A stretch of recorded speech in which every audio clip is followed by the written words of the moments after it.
See him a beast when you hear that sound like yeah, beat on the beat when you hear that sound like woo.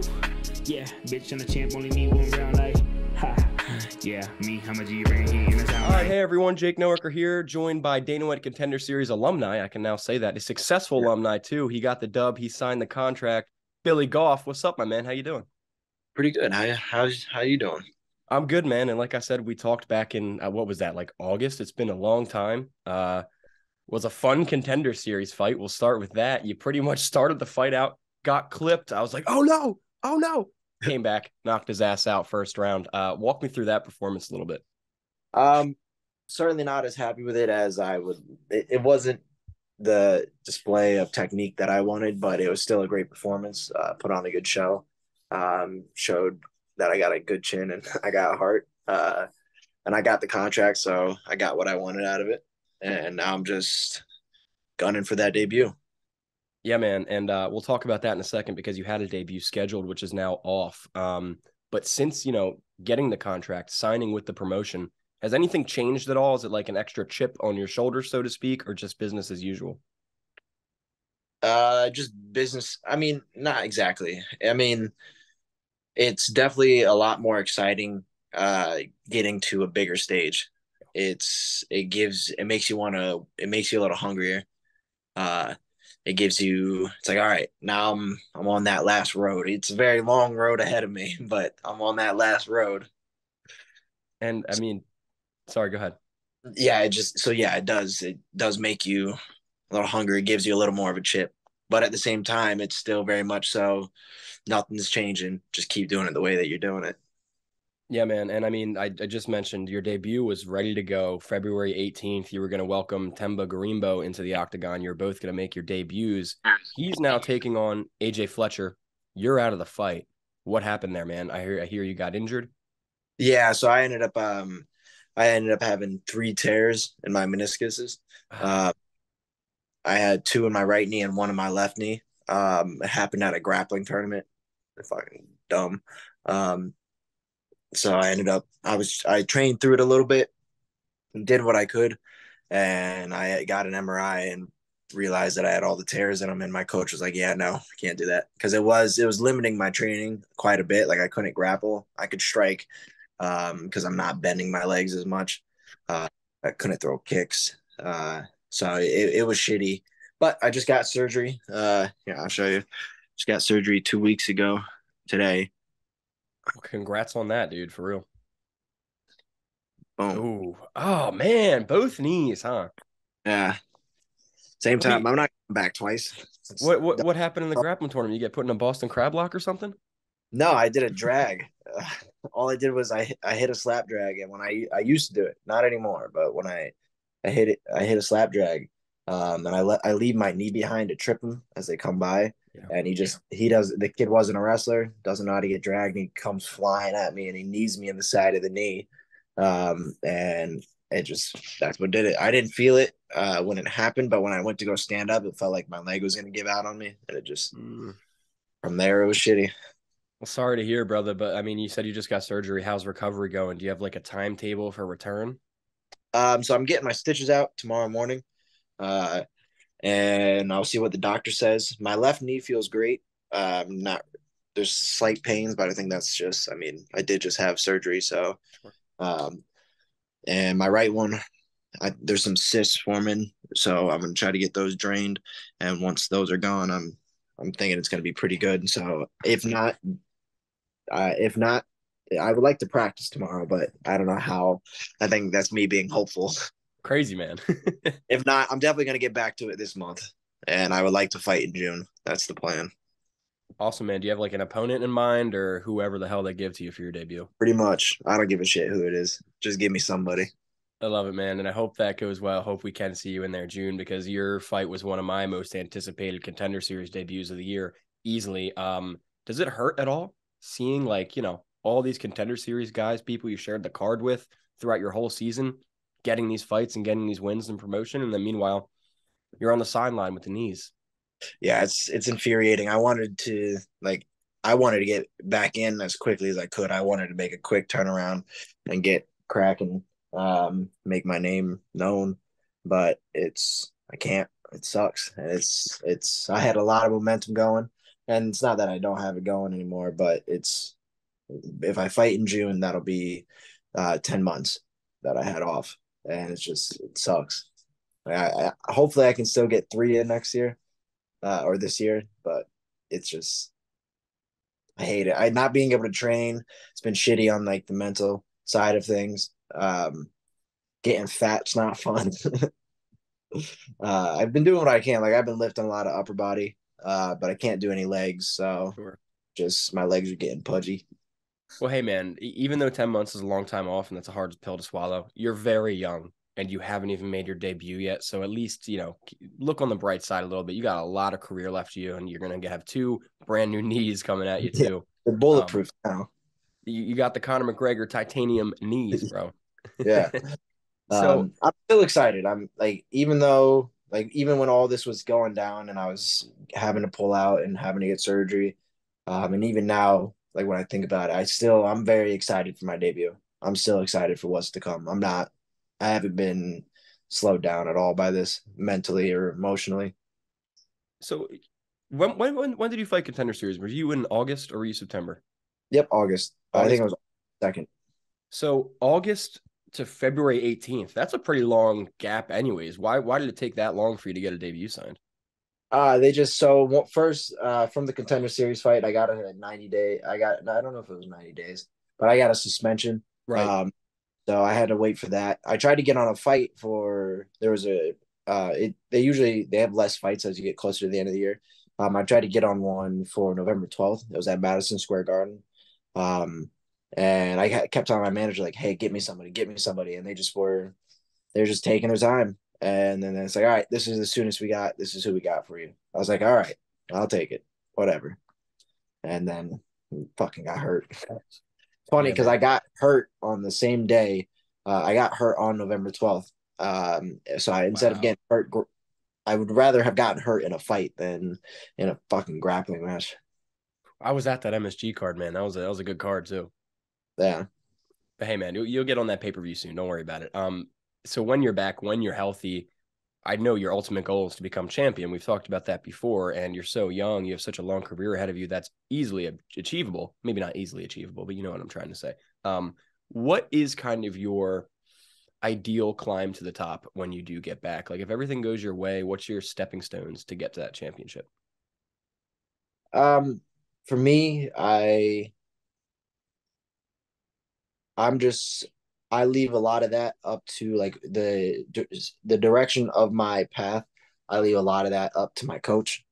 He has the plan of kind of like the O'Malley route, like pick and choose and make smart decisions, and just take your time and just pop all the way to the top.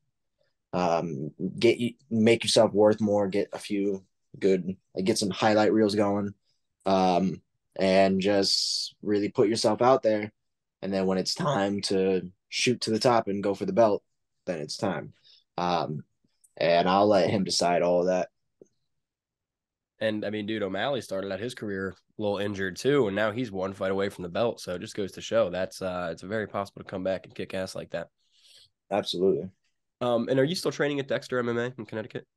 Yep. So, I know you're injured right now. If you need to talk to somebody, you can talk to somebody. No, it's all right. My roommate was just looking for his dog's collar. Oh, word. What's up, roommate? So yeah, Dexter MMA. I know you're injured right now, but otherwise, before that, how's training been? Who you been training with? Been great. I mean, it was there's a when I was doing a little bit when I could before surgery. I had a few teammates getting ready for fights. Randy Francis, he was getting ready for a fight. Guy pulled out before his the day of weigh-ins, so Oh, that it was going to be his pro debut too. So he's moving it forward. Pro debut is going to be at a different date. Don't know when exactly. It's between him and my coach. And there's a few guys. We actually have one of my teammates. He had a broken nose, and another teammate hurt his ankle. So we've got a few guys hurt right now. Like a few of the fighters. We still have a lot of people training in there. A lot of people still getting ready, wanting fights. A lot of guys who haven't had their first fight. But it's still going good. Once we get back, everybody's going to be healthy. Hopefully. Yeah, right. I mean, I guess it's good you're all injured at the same time rather than like sporadically where someone's always out, you know? Yeah. Um, so, I believe, I'm not sure every member of your gym, but from what I've heard, from what I see online, I think you are now the only UFC guy in that gym. Is that correct? I'm the only UFC guy that's ever been in that gym. Yeah. And that's a hell of a nod, man. Like, what does that do to you? How does that feel? Like, I don't know. I've never been in your gym, but gyms I have been in, the UFC guys, whether they put themselves out there on purpose like that or not, everybody looks up to them. They are like the goal. Everybody wants to make it to the UFC. So has the atmosphere, the environment, the perspective changed at all in the gym since you made it? No, I mean, maybe not in ways that I notice because um, I don't necessarily think of it in that sense. I'm sure a lot of, especially like for newer guys, guys coming in who don't really know me, who haven't known me before the UFC and whatnot. Um, for them, it's a little different, but for a lot of my teammates, it's like, oh, there's Billy. Right. Like they've been watching me fight. A lot of them were there when I was an amateur. Um, so it doesn't feel too different. And I don't think I act. I don't think I act too differently now that I'm in the UFC. Uh, but it is very much so. It's changed the atmosphere in the sense that, all right, now we've got a path. We've all got that. We've got an in now. So like like nobody else is. I'm actually also the only pro fighter out of my gym too. Wow. Um, so once they start going pro, and they start getting their fights and they're getting ready and they're getting towards that, towards the spot where they can make that jump to the UFC, they have an in. They have someone who can get them in there. Right. So that definitely changes the things. It's like, all right, the path got a little easier. Mm-hmm. I mean, the Philly gyms I'm around, Marquez MMA, where like Sean Brady, Andre Petrosky, and those guys train. It was like as soon as one of them made it, it was like, all right, here we go. Now there's like 5 guys out of that gym and 3 more who are looking to make it this year too. So goes to Yeah. show, man, once someone in a gym has their foot in, that whole gym levels up. So that's great to hear and great to see, dude. And you said what's his name? Francis Reynolds? Randy Francis. Randy Francis. What promotion is he in? So he was gonna make his pro debut for Reality Okay. at Mohegan, but then the guy pulled out. He's fought for Cage Titans. He's not signed to a promotion yet. So he's just bouncing around getting fights where he can. What weight Uh, class? he's a 45er. Well, hey man, I'm pretty close with some Cage Fury people. If he'd be willing to make a trip down to Jersey, Philadelphia area, I could talk to some people. Yeah, man. If you've got any connections out there, I mean, I don't match make fights. My coach does, Sure, but sure. any connection, I'll give it. Just send it straight to my coach, and he would love those. Awesome. I'll talk to you afterwards because that could be cool, man. Cage Fury is a great promotion. A lot of UFC guys come from there. Speaking of UFC, crazy UFC fights coming up. I want to ask you about 1, 2, 3, 4, 5 of them because I assume you're a fan as well as a fighter. Yes. I'm trying to be a better fan. I've never been the Even just great. like in a casual sense. Yeah, but I probably know who you're talking about. Hopefully. These are 5 big fights, so I think so. And if not, we'll pass. First up is next weekend's card, or geez, I guess that's this weekend. Let's go. UFC 284 main event. You know these guys: Alexander Volkanovski, Islam Makhachev. Yeah, that's gonna be. I don't know how that's gonna go. Like I so badly want Volkanovski to knock him out, Yep. but Volkanovski doesn't really knock that many people out anyways. So it's like, is he gonna knock him out? Plus Islam's a little bigger, but that doesn't mean Volk can't beat him. Because I think Volkanovski has better striking, and he's just very resilient. He's great at surviving, and Islam has been knocked out. So Yeah. I'm with you, man. My heart says Volk, but my brain says Islam. We'll see. it is what it is. I mean, I just want someone to prove to the world that the Dagestanis aren't perfect. They're not Superman. Oh man, it might be tough to prove because those guys really do. They are. They put it on. So in co-main event, Josh Emmett, Yair Rodriguez. The only way I see Yair winning is similar to how when he fought Korean Zombie. Like if he catches him, Right? uh, Yeah. very good because he's never out of it. But Josh Emmett hits really hard. Um, I also was watching a clip of Emmett recently where he was not doing a great job checking leg kicks. So if Yair could come in early, establishing the kick, start slowing him down, limiting his movement, then I could see it going for Yair. But if he gets into a brawl, if he lets him hit him a bunch, Emmett hits so hard. Yeah. And he's a decision machine, man. He squeaks Yeah. out close decisions all the time. So that's a very tough fight to call. Next pay-per-view, UFC 285, the one that's been in all the headlines. John Jones, Cyril Gane. That's a crazy fight. How does that one go down? It depends on how John Jones has gotten comfortable at heavyweight. And if he's prepared to deal with somebody who he doesn't have a height and reach advantage against. Because that's been one of John Jones' biggest advantages throughout his entire career, is height and reach advantage. Like when he fought DC, like DC is my height with my reach, and he was still hitting John Jones a lot. So if Cyril Gane has a much easier time hitting him, and Cyril Gane has great striking. He doesn't have the greatest wrestling though. So Right. I'm curious to see if Jones starts implementing that early because if he does, and if he can handle the size, then he's going to take the win. But John Jones isn't a heavyweight. He bulked up to a heavyweight. Yes. Cyril got in a heavyweight his entire career, as far as I'm aware.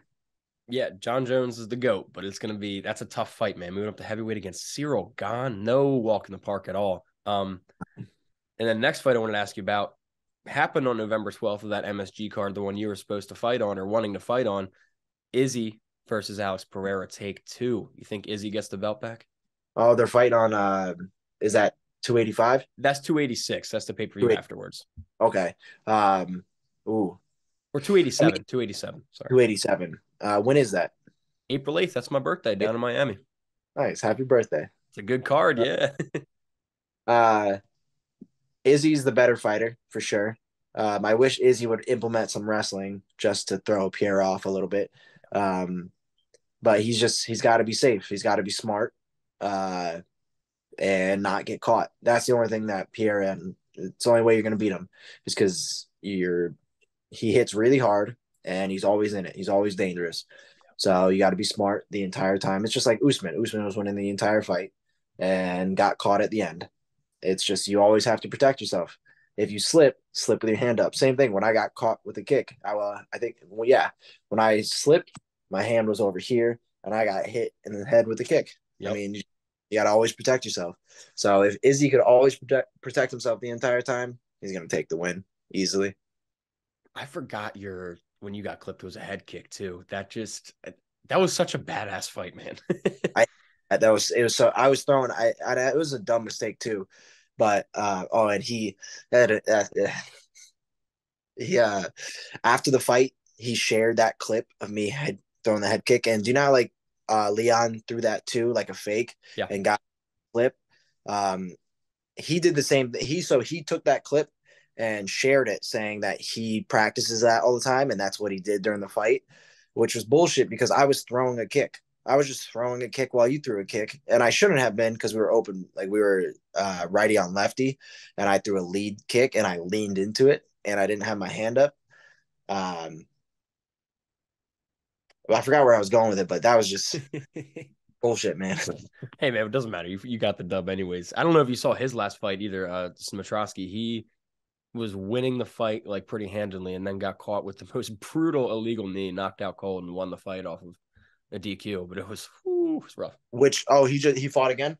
Yeah, he fought for, I want to say Icon, but I don't remember if that's true. So don't quote me on that. But yeah, he fought recently, was beating the kid up and then won from getting knocked out cold by an illegal knee. It was a rough one.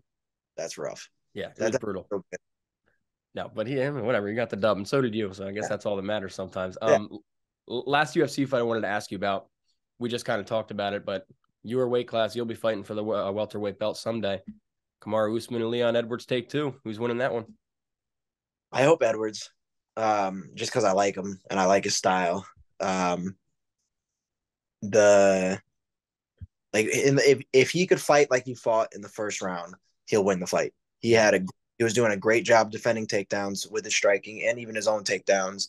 But after the first round, it looked like he just stopped fighting. He just stopped putting shit out there. And I don't know if it's because he was in his own head, he had an injury, he was gassed, or like he just got insecure. I don't know what. Yeah, right. But if he could fight like the first round the whole way through, he'll take it. But at the same time, Usman's he's a tough dude and he's hungry. He wants that back, so he might come in a different animal. So that one's just you can't call that one. That's going to be who shows up better today. 100% agree, man. Great fight, and got your eyes on that belt. I know you do, man. I would love to fight them. I think it would be easier to fight Usman than it would be to fight Leon because Usman's striking is nearly as good as Leon's. Yeah. You froze But for a second there. Usman's also a freaking animal, strength and athleticism wise. Hey, someday. Oh, I probably not though. Maybe Leon. Maybe Leon will still be around. I doubt Usman will still be around in another 2 Yeah, years. no way. He already talked about retirement. But That's hurting. Leon Edwards versus Billy Goff. Sign me up. Say less. So last question for you. Another random sports question. I know you're up there in the Northeast. Are you a stinking Patriots fan? No, absolutely not. I'm a Saints fan. Okay, that's cool. That's more bearable. But you're an NFL fan regardless. I'm an Eagles fan. Who you got? Oh. Eagles or Chiefs? Uh, I'll go for the Chiefs. Not the Chiefs. The Eagles. Not because anything other than the movie Invincible. Great movie. That's the only reason why I'll go for them. You ever been down here in Philly? I've been down there for a couple wrestling tournaments, but outside of that, not really. Well, hey man, next time you're here, whether it's for a tournament or a fight or whatever, cheesesteaks on me. Say less. I would love a cheesesteak from Philly. I posted on Twitter yesterday, D'Alessandro's cheesesteak, best cheesesteak in the world, in my opinion. Dude, a real Philly cheesesteak looks disgusting. Okay. It doesn't look like a storybook catalog magazine, beautiful yellow cheese and crisp steak. No, it's a sloppy, disgusting meat pile on a sandwich, but best thing in the world. But people on Twitter were roasting me for it. It was hilarious. Doesn't matter. It matters how it tastes. Exactly. So when you're in Philly, I'll show you the Philly lifestyle, brother. Billy, before we get out of here, man, myself, a lot of fans, a lot of people are disappointed. We're not going to get to see you next weekend on the UFC card making your debut. I just want to give you the opportunity. Is there anything you'd like to say to everyone? You have a lot of friends, family, fans, supporters. The mic is yours. Yeah, of course. There's my whole teammate, not my whole teammate, all my teammates, all my friends, family, my sponsors, Nummy's Bakery, the Cardboard Kids. They've all been, even through all my fights, through my injury, through my recovery, they've all been pushing me and like helping me, like offering help here and there. Excited for my return. Trying to motivate me. I'm motivating to watch them work for what they want. And I couldn't have a better support system around me. Makes my job a lot easier. If I didn't have those people around me, I don't know where I would be right now. And I'm just extremely grateful for them. Yeah, including, I've had a lot of people reach out to me, asking how I'm doing, checking in, wishing me well. And that is a huge help as well, because it's I don't do this for the fans, but it's a privilege to be like, I love when what I do inspires others. Like it's a privilege to do that. It just feels great. It makes me trying to find the words for this. It makes me want to go harder. It makes me want to dig deeper for people that look up to me. So I mean, everybody. The UFC, MMA in general, but specifically the UFC is a sport and a promotion where it is very inspiring to watch athletes you look up to succeed, even not succeed, just go in there and give it their all. It's one of the best sports in the world. It is the best sport in the world. And you're going to have a big stage very soon to inspire many, many people. So Billy, thank you very much for joining me, dude. Again, I'm sorry to hear about the injury. Sorry you got freaking stitches in your knees right now instead of pads on the knees, but soon enough, my friend, soon enough. Yes, sir. I appreciate it. I appreciate the time. Of course, dude. Everybody go follow Billy. I'll link all of his stuff below and be on the lookout for that Billy Goff debut. It's coming soon and hottest prospect around. Let me tell you, folks. Billy, thank you, brother. Get well and kick ass. All right. You have a great day. Thanks, bro.